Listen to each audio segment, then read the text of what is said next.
All right, Mikayla's title, Shot into the Spotlight.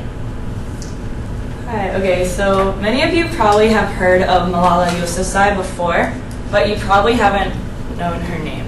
You probably know her as the girl who was shot by the Taliban at 15 when standing up for women's education. Malala Yousafzai brings on international impact through her advocacy for human rights. I chose to give tribute to Malala Yousafzai because, like me, she is a humble, passionate soul advocating for world peace. Malala's determination, boldness, matched with her awe-inspiring humility is what makes her such an impactful advocate for women's rights and education. Her determination is seen throughout the world and helps her become such an impactful leader. In her interview with Ellen DeGeneres on The Ellen Show in 2015, Malala was said to say, quote, "No children should be deprived of basic human rights," end quote. And she calls this out to world leaders around the world, and she even goes to refugee camps and speaks to the young women there and calls them to stand up for their rights and stand up for their education. And during her acceptance speech for winning the Nobel Peace Prize in 2014, Malala said, quote, "I am just a committed, even stubborn person who wants to see every child getting quality education, who wants to see every woman having equal rights, and who wants peace in every corner of the world," end quote. And she goes on in her speech to show her determination and how driven she is to reach this goal of world peace and education and women's rights. And through her determination, you can see her boldness.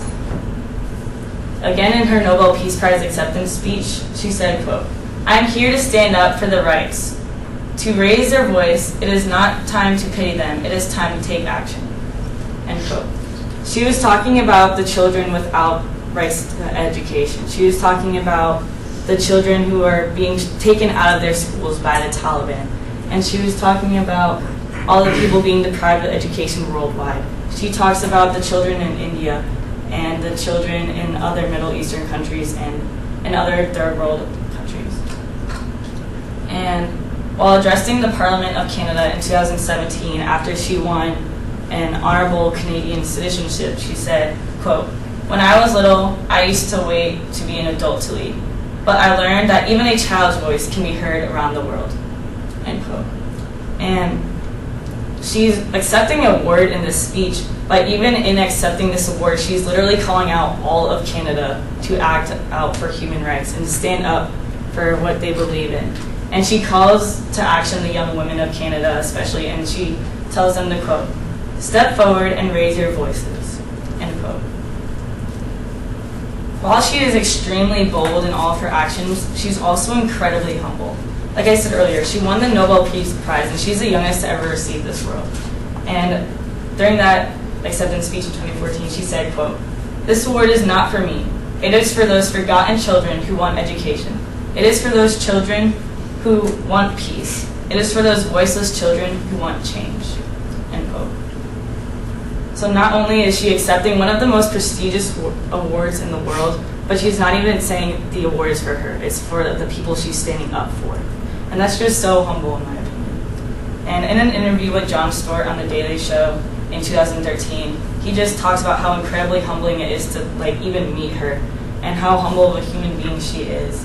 And during this interview, she tells this story of when she was scared that the Taliban might come and kill her and her family. She would think of backup plans of what to do.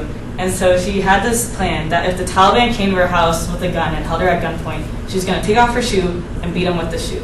But then she thought, that's not a good thing to do. That puts me on the same level as them because then I'm acting out of violence too. So she says, I wouldn't even beat them with the shoe. I would try and have a discussion with them and use my dialogue to try and reason with them. And if that doesn't work, then let them do what they must. And in that story, she said, quote, "You must not treat others with cruelty and harshness. You must fight others with dialogue and through education." And consistently she advocates that education is the solution to violence. And though she's incredibly humble, she also gains a lot of attention through her humbleness and boldness and determination. And she stands up for what most world leaders won't. And it's incredible to see how far she's come in this time.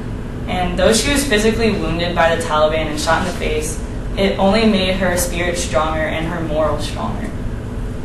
And through her determination, boldness, and humility, she's contributed to bringing positive world change through women's rights and education around the world, and is uncomparable the most we've seen. And I'm going to leave you with a quote that she said in her Nobel Peace Prize, and this is how she ended her speech and how I'm going to end my speech. She ended her Nobel Peace Prize with, quote, "We must work, not wait. Not just the politicians and the world leaders, we all must contribute. Me, you, we. It is our duty," end quote.